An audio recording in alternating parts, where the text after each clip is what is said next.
Hey there. Welcome to All Things Social Security. I'm Stephanie Joy. Whether you are a first-time viewer, an occasional viewer, a subscriber, or one of the three tiered benefactor members, I want to welcome you and let your video begin.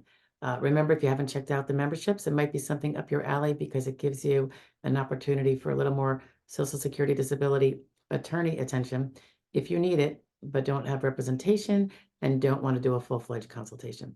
Okay, have a great one, guys. Stay tuned.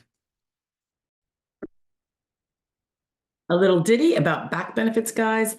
Someone was asking, when do I get them? How do I get them? Are they going to be broken out? Are they going to be paid all at once? How's it going to work?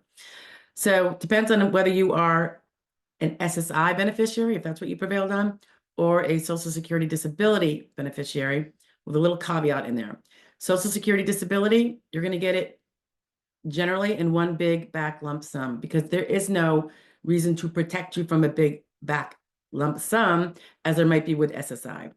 SSI, unless it's a very, very small amount of back benefits, they tend to break it up into 3 payments. The first one initially, then 6 months after that, and then 6 months after that. And the reason being is that you have that resource limit, which is incredibly low.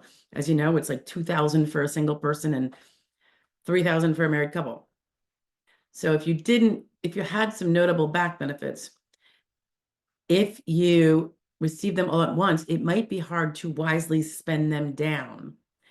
Because as you know, they have to be spent down because you do not want to be stuck with a resource limit that negates your right to an SSA payment in any given month. So they break it out to make it easier to not feel rushed to spend it all. They do give a 9-month window, generally speaking, and they do that breakout.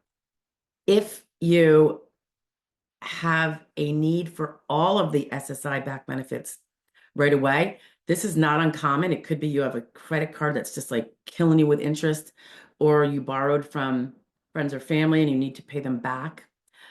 You can ask that the SSA release the whole thing because you're going to be pounding it towards a bill. So don't hesitate to ask them for that. Generally, once you find out you've prevailed, if you haven't done so already, you're going to want to give them your bank account information, a secure bank account that you do not have bad credit with, or that could be subject to a lien. Although there are protections against liens against bank accounts that contain Social Security funds, it is not perfect.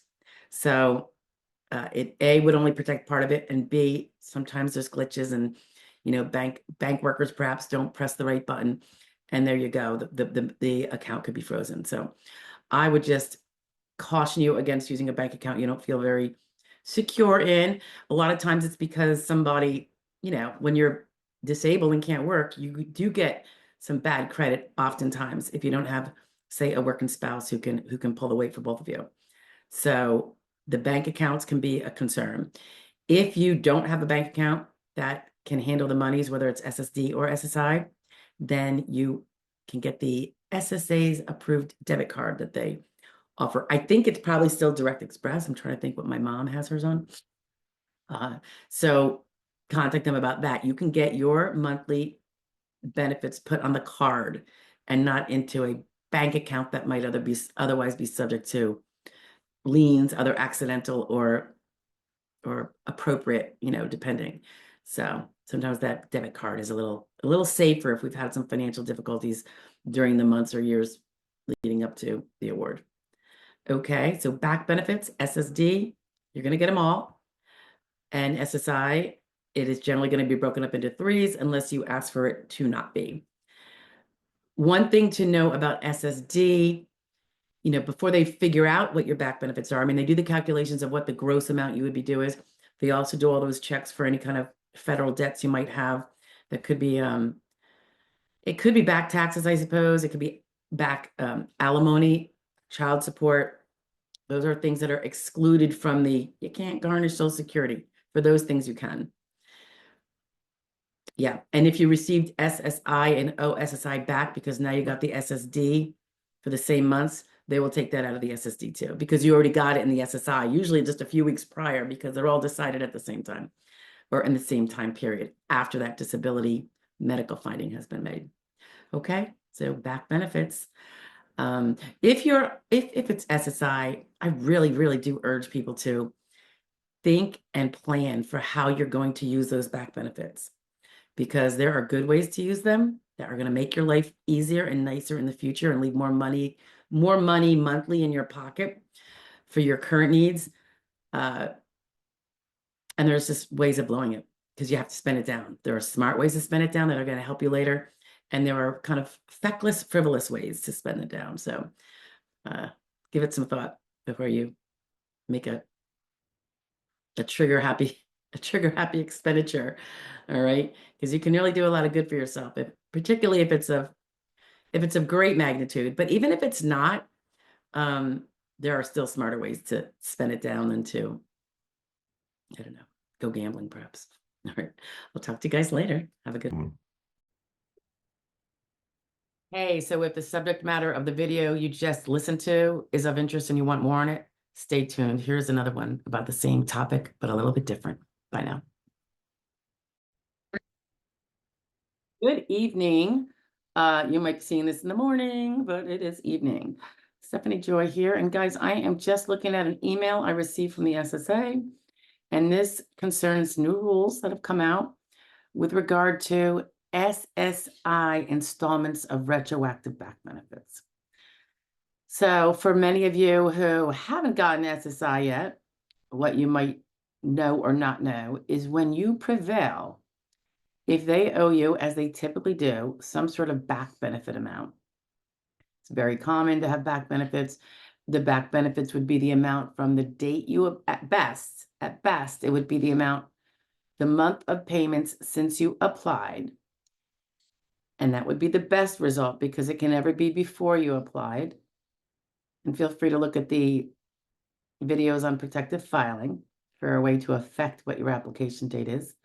But in essence, your application date and forward, unless they found that you had insufficient evidence to support the contention that you were disabled when you applied, and your evidence only was sufficient, in some time period later. Okay, so whatever your back benefit is, sometimes, as many of you know who have already prevailed, and perhaps some of you who don't, sometimes it's years before you prevail on the same application.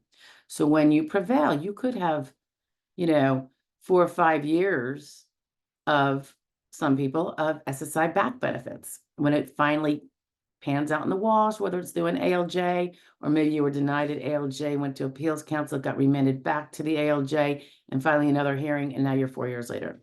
So right now, SSI the gross amount one can get is a little under 1,000. So let's say it was 1,000, just to make the numbers easy. If there were 4 years, while it wouldn't be $48,000 because of the prior years were less, but maybe you would have $30,000 in back pay. 30,000, 40,000, 20,000.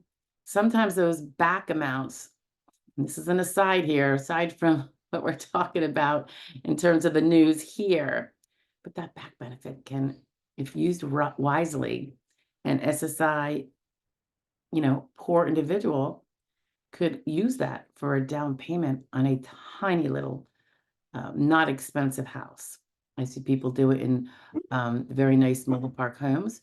The carrying costs they can otherwise well afford, ground rent and such.